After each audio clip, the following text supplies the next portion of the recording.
Let's go ahead and focus in on one of the 3 citizens who has been murdered by ICE, and that will be Alex Pretty. The shooting is justified. So Emily, tell me, what is the legal standard that authorizes an LEO and engaging in the use of lethal force ending the life of an American? You're gonna go to a protest with a gun? That's why you end up dead. Now that, right there, is a principle. The rule is, turn up to a protest with a gun, you get shot. And that's on you. It's a principle that violates the 2nd, 4th, and 14th Amendments. But it is a principle. And as the saying goes, a principle is not a principle until it costs you. Okay, condemn Kyle Rittenhouse. I'm glad he's not dead. Or, abandon the principle the second it applies consistently to your own side. I'm glad he's not dead. Why hello, my fellow apes, I hope you are well. Today, we're going to learn one of the most useful skills in debatecraft, how to take your opponent's view, break it down into its underlying principle, and then test whether the principle is real.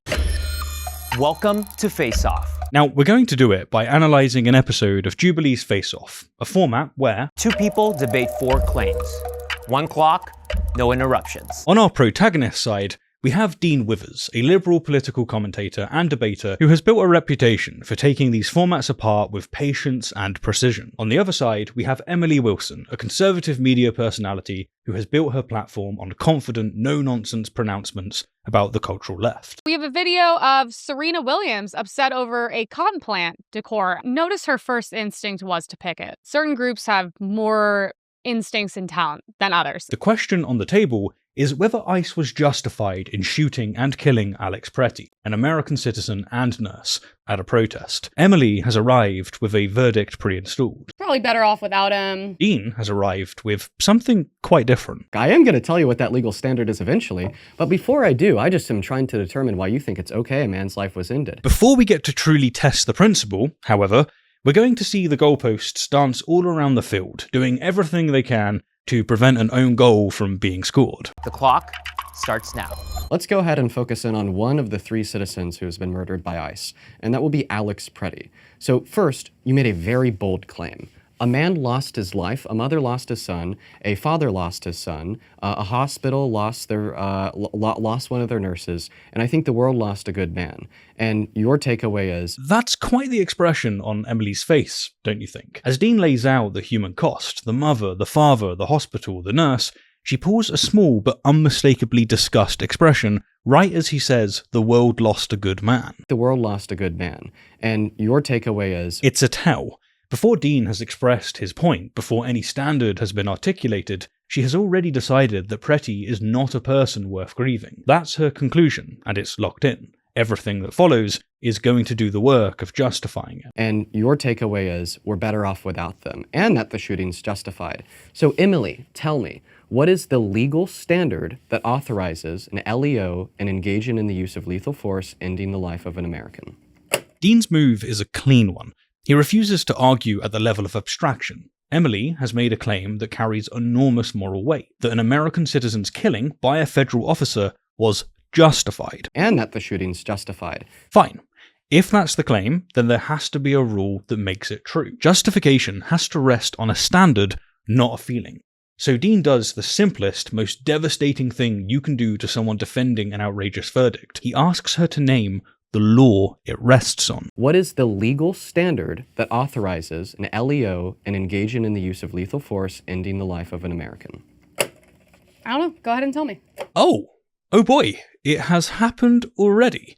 With just one simple question, Emily's defense has already collapsed. She has declared a shooting justified. She has nodded along to the suggestion that the world is better off without that man who was killed. And when merely asked what makes it justified, she has nothing. No statute, no standard. I don't know. Go ahead and tell me. I don't know shit about She's reached the verdict without ever consulting the law. The order of operations is clear. She started with the position, and now she's scrambling to find scaffolding underneath it. It's a clear instance of post hoc rationalization, working backwards from a chosen conclusion to fabricate a justification that fits it. Her verdict is fixed. Her reasoning is getting recruited afterwards to defend it. I don't know. Go ahead and tell me.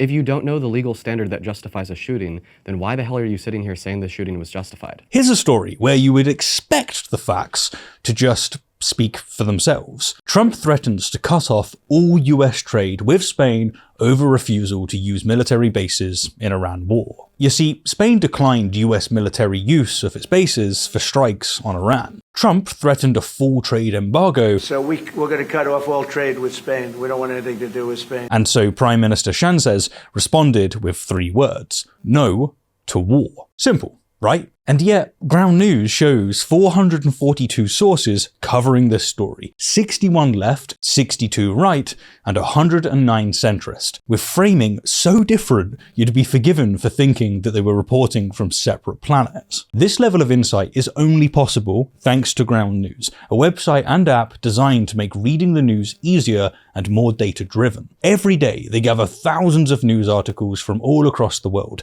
and organize them by story, with each coming with visual breakdowns of reporting bias, reliability, and ownership to give you a cleaner sense of how the news is being framed. Let's return to our story, and you can follow along at ground.news/rationality. The Hamilton Spectator, leaning left with high factuality, leads with Sanchez as the protagonist. Spain's Sanchez stands firm on opposition to war in Iran despite Trump's trade threat, warning the conflict risks playing Russian roulette with millions. One courageous leader holding the line against Washington. Then there's WLT report, far right with low factuality. Breaking. President Trump cuts off all trade with Spain. Trump is tired of being treated unfairly. And Spain's PM is of course dismissed as their leftist PM. No geopolitics, no alliance considerations, no nuance. Just a victory lap. And Euronews, centrist with very high factuality, simply reports no to war. Sanchez reaffirms Spain's stance on Trump's Iran campaign. No heroes, no villains, just what happened. Same event, 3 completely different stories. And without Ground News, most people would only ever see one of them. If you want to start seeing the full picture for yourself, right now you can get 40% off Ground News' Vantage plan at ground.news/rationality, or scan the QR code on screen now. You'll be supporting independent media and, indeed, this channel at the same time. Thanks. If you don't know the legal standard that justifies a shooting, then why the hell are you sitting here saying the shooting was justified? This is the burden of proof landing exactly where it belongs. And it's worth slowing down on, because the principle is going to govern everything that happens in this conversation. The burden of proof is the rule that says that if you make a claim, you are the one that has to support it. Not your opponent, nor the audience, but you. You have to support it. If I tell you, for instance, that there's an invasion at the border, I don't get to demand that you disprove it. I am the one who showed up with the word invasion, so I'm the one who has to produce the army. The bigger the claim, the heavier the burden. And Emily's claim is enormous. She is not merely expressing dislike for Preti and his politics, she is insisting that a federal officer ending his life was justified, that the killing was lawful, correct, and that the world is improved by his absence. Remember that nod. Your takeaway is, we're better off without them. That is one of the most serious moral claims a person can make about another human being. The burden attached to it is correspondingly massive, and Dean is making sure that she owns it. If you don't know the legal standard that justifies a shooting, then why the hell are you sitting here saying the shooting was justified? The shooting is justified because we see who they are. All the information comes out of it. Oh, he was a lovey. Same with the woman that got shot. Look at what's happened to the question. Dean asked for the standard that justifies lethal force. Emily's answer is, we see who they are. We see who they are. That is not a standard. The inquiry has been quietly relocated from what did this person do to warrant being shot to what kind of person they were. Those are not the same question. And notice the casual aside. Same with the woman that got shot. She's referring to Renee Good, another ICE shooting victim, and Emily is waving her off in a half clause. 2 human beings, 2 killings by federal agents, and she is bundling them together as if to say, don't even bother humanizing these people. It's worth noting that this kind of dismissal always arrives as a gesture, never as an argument. Oh, he was a loving. Same with the woman that got shot. Oh, he was a loving son. First of all, everyone was worried about him. You see the text coming out. Oh, we were worried about his mental health. He couldn't go to work anymore. He wasn't able to practice as a nurse. Still no standard. Still no criterion. We're now deep into the details of Preti's personal life, his mental health, his employment, his career as a nurse, and yet None of these are a lethal force criterion in any jurisdiction on Earth. You can be a distasteful person and not deserve to be shot. Emily, bless her, is such an example. You can be struggling with your mental health and not deserve to be shot. You can be unable to work and not deserve to be shot. The fact that Emily is reaching for these things tells you that she's extending for a character indictment and hoping it lands hard enough that Dean won't ask for a principle underneath. And clock the velocity. She's firing off claim after claim. Texts, mental health, employment, his nursing license. None of it is sourced, none of it is verified, all of it is delivered in a rapid burst designed to overwhelm faster than it can be checked. That is a Gishgallop. It's a well-known technique that is extremely popular among bullshitters. The point is volume. There is no way that Dean can possibly respond to every claim, especially under this timed format. He wasn't able to practice as a nurse. This whole thing of every time someone dies, the Democrats act like they're this amazing person. It's just not true. They even had to Photoshop the photo of him to make him seem normal so the public would react to him better. What does that even mean? Right, so apparently, if a photograph of a dead man is photoshopped after his death, that somehow retroactively justifies the federal agent who shot him. That is, and I want to be clear about this, a complete non sequitur. It does not follow. The image editing decision made by media outlets days after a killing has nothing to do with whether or not the killing itself was lawful at the moment it occurred. I mean, ask the question directly. If outlets had run an unedited high-resolution photograph of Pretty, would Emily suddenly conclude that the lethal force was not justified? Of course not, which means this entire complaint is doing no analytical work. It's atmospheric. It's there to make you feel that something shady is going on around the victim, so that by the time anyone gets around to asking whether the shooting was justified, you've already decided, somehow, that he was the kind of person who probably had it coming. So the public would react to him better. Why are you going to a protest? If people love you and care about you, and you're a normal, productive citizen, you are not going to interfere with ICE protests, okay? Oh my word, we can't get through a sentence. Another non sequitur, and a fairly remarkable one. The premise here is that loved, normal, productive citizens don't go to protests, which would be news to, let's see, Martin Luther King, the suffragettes, every civil rights marcher in history, and, while we're at it, the MAGA crowd that showed up on January 6th. Many people who attend protests often do so to protect the people they love. Productive citizens attend protests because productive citizens are the ones whose lives are disrupted by bad policy, and protest is one of the mechanisms by which to push back. The picture Emily is holding up here, that participation in a protest is itself evidence of personal failure, is a principle she's renting for the duration of this one argument applied selectively to one protest to defend one shooting. It isn't something she actually believes. She would not apply this to the MAGA Capitol attack. And you're a normal, productive citizen, you are not going to interfere with ICE protests, okay? Especially when they're getting death threats up like 5,000%, okay?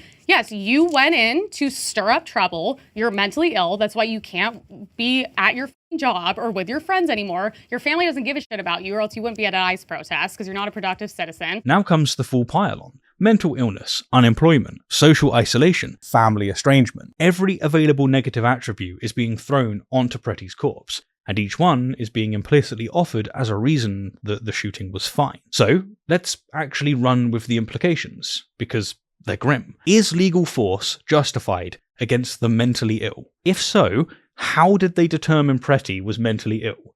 Do ICE agents have superpowers all of a sudden? Is legal force justified against people who can't hold down a job? If so, did the ICE agents only shoot Pretty once they were told he was out of work or something? Is legal force justified against people whose family don't like them? Because if so, I would be quite impressed to find that Emily's family break bread with her. Notice her first instinct was to pick it. Is lethal force justified against people who attend a protest in a climate where there have been threats made? And notice, threats made by whom exactly? Because the death threats that Emily is referencing did not come from Pretty. So her logic appears to be, if enough hostile rhetoric exists in the air around an institution, that institution is then licensed to shoot the people who show up to protest it. Again, would she apply that to January 6th? When Capitol Police were being threatened, beaten, and crushed in doorways, Did the level of threat against the institution justify lethal force against every protester in the building? I doubt so. She has no principles, and Dean is going to prove it. Your family doesn't give a shit about you, or else you wouldn't be at an ICE protest because you're not a productive citizen. And other than that, when I see it, I'm like, it's justified. Guess what? If I thought someone was going to harm me or my life, I would choose me over them. And finally, after a prolonged character assassination, we get the closest thing to an actual standard, and it is a generic self-preservation instinct being offered as a justification for a specific state killing. I would choose me over them. This is a statement that everyone agrees with in the abstract, but it is not a legal standard for the use of lethal force by federal agents. The question isn't whether self-defense exists as a concept, the question is whether this shooting met that standard. Emily has not addressed it. So Dean is now sitting on a buffet. Mental health. You're mentally ill. Family. Your family doesn't give a shit about you. Employment. You can't be at your job. The photoshopped image. They even had to Photoshop the photo of him, The protest attendance. or else you wouldn't be at an ICE protest. The abstract self-defense appeal. I would choose me over them. Every thread she spun out is pickable, and he could pull on any of them. What he chooses to do next, though, is far more surgical than that. I would choose me over them. So to clarify, your claim is, I have no clue what the legal standard is that justifies an LEO to shoot and kill an American, but I think Alex Preddy was mentally ill, therefore I think it's okay. Right? Disciplined. Rather than pull on any single thread of what Emily said, Dean takes the entire pile and compresses it into a single sentence that exposes the operative logic underneath. He's asking her to treat her own rant as an argument, because that's what it has to be if it's doing any justification at all. He's translating it into a claim and handing it back to her to defend or disown. No, I'm asking you. What is that's not what I do. What's the legal justification of it? Go ahead and please educate me and tell me, but I think it was justified, yes. Wow. Just, wow. Wow. That is a remarkable moment. Confronted with her own reasoning, restated cleanly, she rejects it, and then immediately demands that Dean tell her the legal standard. Please educate me and tell me. So to get this clear, she is certain of the verdict. She just doesn't know the law that produces it. The conclusion is locked in. The justification is something she's hoping Dean will provide her with. That is how post hoc rationalization works. The answer is fixed, and you go shopping for a path to it. Principled reasoning runs in the opposite direction. It is a cult member's modus operandi. Obey first, justify, if at all, later. Please educate me and tell me, but I think it was justified, yes. Well, don't worry, I'm watching the clock. I am going to tell you what that legal standard is eventually, but before I do, I just am trying to determine why you think it's okay a man's life was ended. This is phenomenal stuff. Dean knows precisely what she's trying to do. She wants the legal standard so that she can retrofit her position to fit it. The moment he hands it over, she's out of the water. She'll latch onto whatever language he provides and pretend that that's what she always meant the whole time. So, he doesn't hand it over. He keeps it in his pocket and tells her, calmly, that he's keeping it in his pocket. I am going to tell you what that legal standard is eventually. What this does is force her to keep articulating her reasoning in her words, with no escape hatch. And for us, the audience watching, that's the part that becomes excruciating to sit through, because every additional sentence she produces digs the hole a little deeper. Dean is just refusing to throw her a shovel. But before I do, I just am trying to determine why you think it's okay a man's life was ended. So I asked you why you think it's justified, then you went on a 3-minute rant about how he's mentally ill and was at that protest when he shouldn't have been there. So to clarify, you think that his death was justified, his murder was justified, his execution was justified because he was mentally ill, he wasn't perfect like the Democrats say, CNN photoshopped his face, and he was at a nice protest, right? Clarification used as a trap. Dean lays out every element that she's offered in order and asks her to confirm that this is the case that she's making. And it's a trap because there is no good answer. If she says yes, she has openly committed to a character-based justification for a state killing, mental illness, and an unflattering photo as grounds for execution. If she says no, then she's just spent 3 minutes saying nothing relevant, and she still owes him an actual reason. And you know, it's worth pausing on Dean's recall ability. He has reconstructed every element of her rant from memory, in sequence with no notes. He is tracking the entire dialectic in his head while staying composed enough to land it cleanly. That is not a common skill. Most people in a live debate lose half of what the other person has said immediately. Our boy Dean, however, is holding it all and using it as ammunition. Right? I think it was justified because of his actions. That is why. Those are other things on top of it which led to this point, but yes, in my eyes, it is justified. When someone changes the criteria for evidence or success to avoid admitting that they're wrong, they're moving the goalposts. And that is what we're seeing here, folks. Suddenly, it's about his actions. Everything else, the mental illness, the family, the Photoshop, the protest attendance, it's been demoted to other things on top. Those are other things on top of it. All of which she introduced, all of which she spent minutes defending, all of which is now quietly walked back and reframed as garnish. Now, this is exactly what Dean was trying to engineer. By refusing to accept the rant as a justification and forcing her to confirm it as an argument, he made her abandon it. That's all he had to do. She dropped the character stuff because, said straight as a thesis, it is indefensible. Persuasion had nothing to do with it, and the only way that Dean got her to that point was by insisting, politely, patiently, on clarity. You can consider that check. Those are other things on top of it which led to this point, but yes, in my eyes, it is justified. Perfect. What actions? He accepts the retreat without comment, not needing a victory lap or stating that she's changing her position. Instead, he simply asks her for the specific actions, which forces her to plant the new goalposts in the ground clearly. Because if the justification is conduct-based now, then there has to be a conduct, and whatever she names next is what the rest of the conversation is going to be tested against. Perfect. What actions? What actions? When you're going out of your way to go to ICE protests, harass them from doing their job, you're on camera. First of all, if you even look like you have he went with a gun, did he not? Did he not have a loaded gun? Okay, we've got a concrete standard. The thing that Emily believes makes lethal force acceptable is this. He brought a gun to a protest. Lock it in. That is the principle. That is the rule that she's just put on the table. Now, before we go any further, it's worth pausing to note that this is almost certainly not a standard that Emily actually holds. And to ponder it, we can consider, again, the Capitol on January 6th. Many of her people were carrying weapons. 72-year-old Lonnie Kaufman was sentenced to 46 months in prison for bringing a small armory of guns, ammunition, and Molotov cocktails to Capitol Hill the morning of January 6th, 2021. And I would wager with good money that she does not believe that federal officers were entitled to shoot them on sight for the offence of being armed in proximity to a protest. But she doesn't see such inconsistencies yet. She thinks that she's landed somewhere defensible. She thinks that she's found the firm ground. What she hasn't clocked is that Dean has been listening to every word of this with one specific name already loaded in the chamber. Because the moment you say bringing a gun to a protest justifies being killed,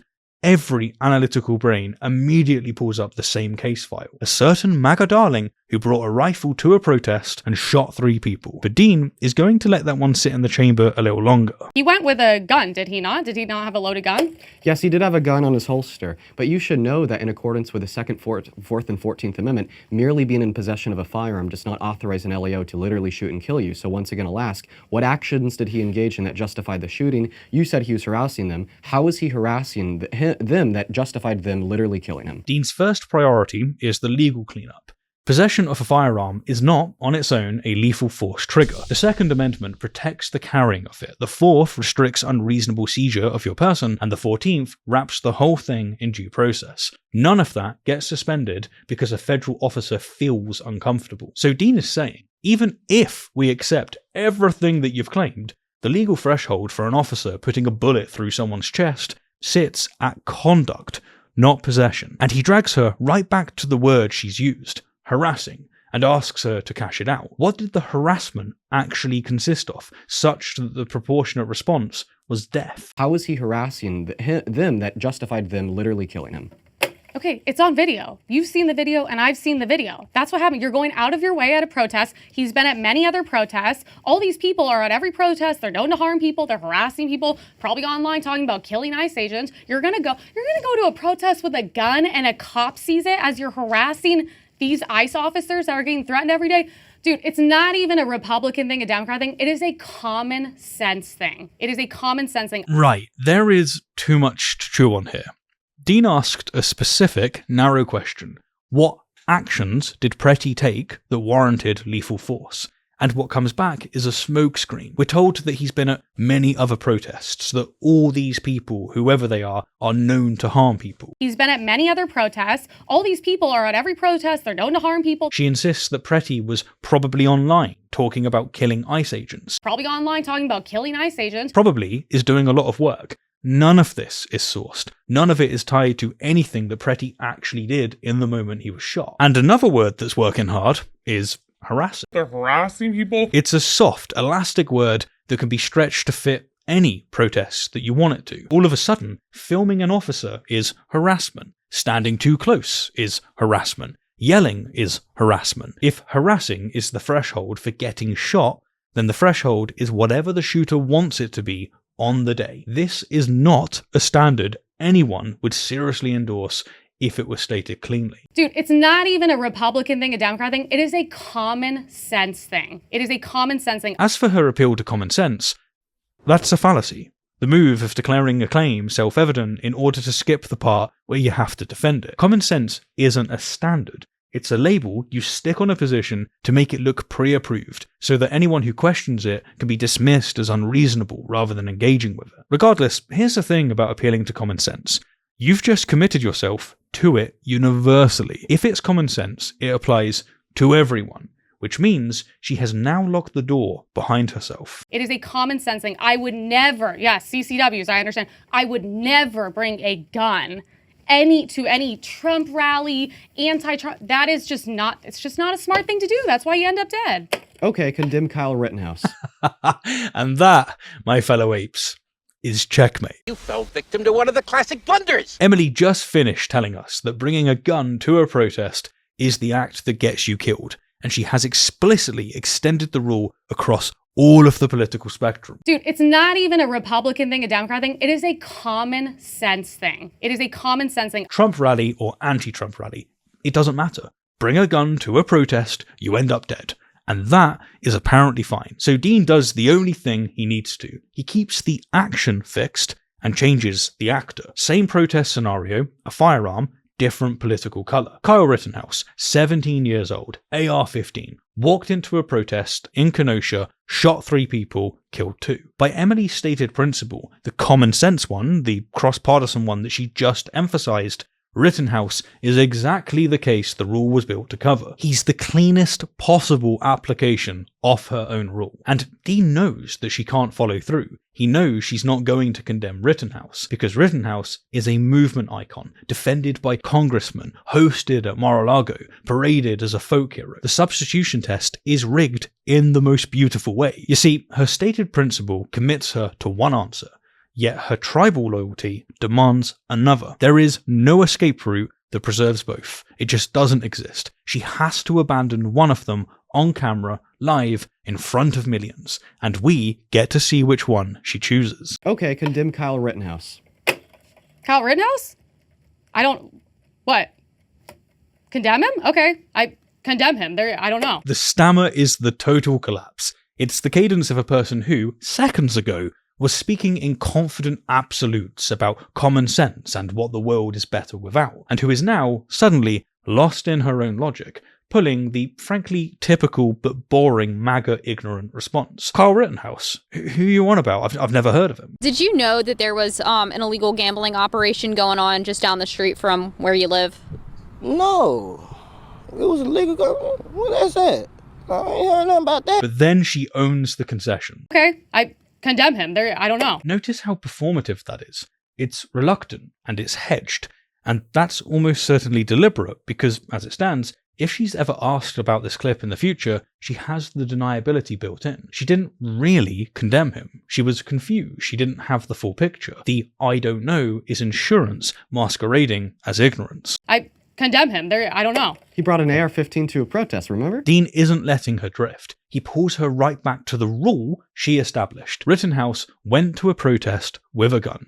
By her own common sense logic, his shooting would have been justified. He brought an AR-15 to a protest, remember? Yeah, that's insane. I think that's insane. I'm not supporting Kyle Rittenhouse. I think that's nuts. That is actually quite the clever response from Emily. She's condemning the act in the abstract, while carefully refusing to condemn the person or to say that what should have happened to him as a consequence. Her grammar is subtle but effective. She hasn't said Kyle Rittenhouse is insane, she said that's insane. That's insane. The action floats free off the actor.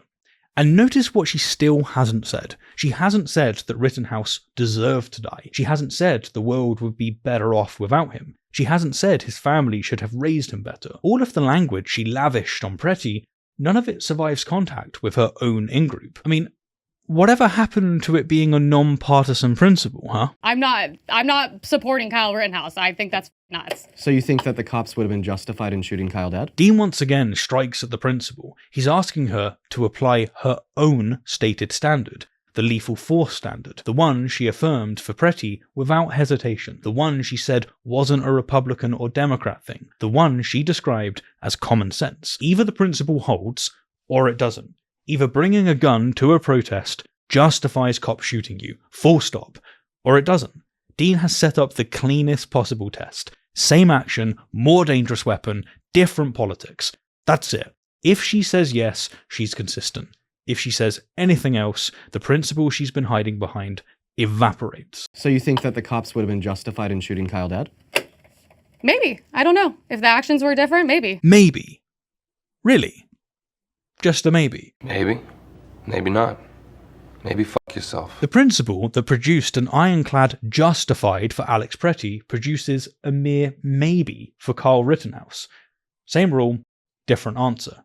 Special pleading, court in the open, when someone applies standards, principles, or rules to others or exempting themselves without justification. And we've got to highlight the escape that she dives for. If the actions were different, maybe. Wait, what actions?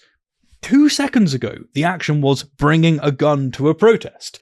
That was the rule. That's it. You're gonna go to a protest with a gun? He went with a gun, did he not? Now, suddenly, there's a second tier of actions that matter. Actions that Pretty apparently performed, and Rittenhouse evidently didn't. She's smuggling in a new criterion to rescue the verdict, and she's doing it on the fly, post hoc, because the original criterion just convicted her own side. These goalposts have moved again, haven't they?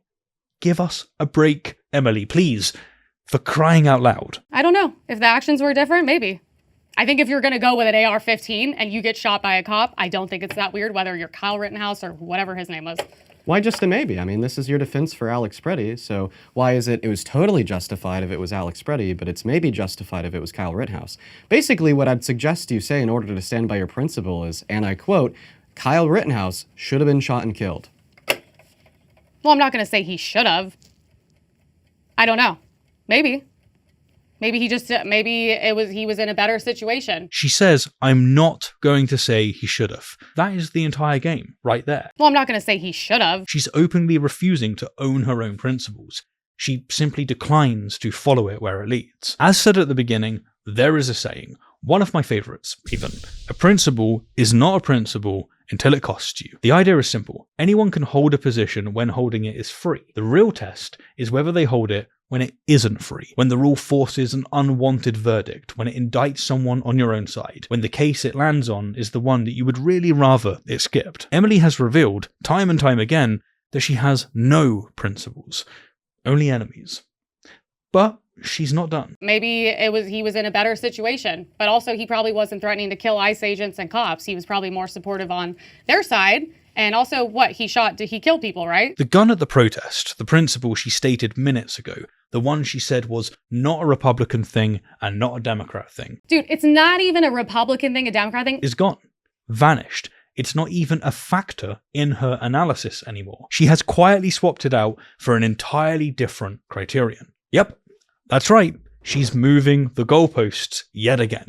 This time, she's given us the real answer. He was probably more supportive on their side. Their side. That is the true variable. But here's the thing. Even that doesn't actually save her.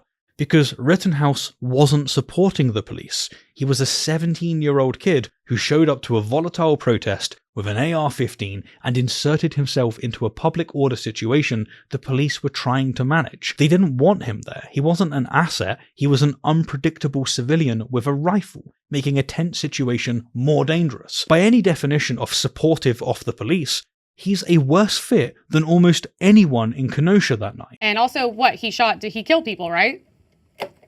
Okay, so you also just made another suggestion there, that Alex Pretty threatened to shoot and kill a cop. That's not true. What's your evidence for that? No, that's not what I'm saying at all. I'm saying I don't know Kyle Rittenhouse situation. It was a big story. I don't care. I don't know what happened. This is as exhausting as it is hilarious. One simple question. That's all it took. She assured us that Pretty threatened to shoot and kill a cop. Dean asked for a receipt, and she folded. That's it. I don't know what happened. I don't think he's a bad kid. I'm glad he's not dead. I don't think he should be out shooting people. I know it was self-defense. If it's self-defense, great. That guy, is he defending himself from the situation he put him in? Like, here's the thing. At the end of the day, that situation he's in is 100% avoidable. You can go into all the aspects of it. I don't care that happened to him. I think it was very stupid to be there. There's a reason it doesn't happen to me, because I wouldn't put myself in that situation, and neither would you either. It's a very stupid situation to be in. It's really not that complicated. Avoid dumb situations. Just how far can she fall? After the threat allegation collapsed, after the principal was quietly switched out, after every concrete claim got walked back to I don't really know, what's left? Life advice. Don't put yourself in dumb situations. Avoid dumb situations. That is where the lethal force standard has ended up. Just, it was stupid of him, and stupid people get what they get. She is happy that Pretty is dead. She smiles when Dean says that her side thinks the world is better off without him. We're better off without them, and that the shooting's justified. But she wraps Rittenhouse in sympathy, hedges, and I'm glad he's not dead. I'm glad he's not dead. At this point, it is crystal clear. The standard isn't the gun. The standard, the only standard that explains every single one of her judgments, is which side you're on, and she has now confirmed it across every layer of the argument. The principle she stated, the exception she carved out, the threat she invented, the position she swapped, and the life advice she retreated to. The relevant factor was never the gun at the protest. It was, as Dean is about to put it plainly, political affiliation. It's really not that complicated. Avoid dumb situations. Wait, Emily, this doesn't make any sense, because earlier you said the world is literally better without Alex Pretty because he brought a gun to a protest. Now you're saying that you don't think that Kyle Rittenhouse is a quote-unquote bad kid, regardless of the fact that he brought a gun to a protest. So what it seems like is that bringing a gun to a protest is not the relevant factor here that leads you to the conclusion that Alex Pretty was terrible and we're better off without him, and Kyle Rittenhouse is not a bad kid, but rather political affiliation. That is the cold arithmetic of what she's actually laid out end to end. Dean is stating her own words back to her. Pretty brought a gun to a protest, and the world is better off without him. Rittenhouse brought a gun to a protest, killed 2 people, and he's not a bad kid. Same action, 2 verdicts. One variable left to explain the gap. So what it seems like is that bringing a gun to a protest is not the relevant factor here. This is what a principle looks like when it gets stress tested and it fails. A real standard is something that survives the substitution. You state it, you swap the names, and the verdict holds. Because the verdict was tracking the action, not the person. Emily's standard didn't survive the swap. It didn't even survive the question. The moment the same facts were attached to her political team, her principles dissolved into hedges, shrugs, and I don't know. In any case, you know this, I've never met this man in my life. I don't know Kyle Rittenhouse situation. It was a big story. I don't care. I don't know what happened. He's my brother. Adopted. I know it was self-defense. Dean got it out of her by calmly tracking the dialectic and refusing all distractions. That's it. That's all it took. But, as easy as it sounds, it isn't easy to execute, and he absolutely deserves credit for it. If we ever meet, Dean, first pint is on me. So, what we've seen here is the difference between a principle and post hoc rationalization. A principle generates the conclusion. Post hoc gets recruited to defend one. And the way you tell them apart is doing exactly what Dean just did. You hand the person a structurally identical case from the other side, and you watch what happens. If the standard holds, it was a principle. If the standard evaporates, it was never doing the work in the first place. Game over. It's really not that complicated. Avoid dumb situations. Anyhow, as always, thank you kindly for the view, and an extra special thank you to everyone who supports the channel, including today's sponsor, Ground News.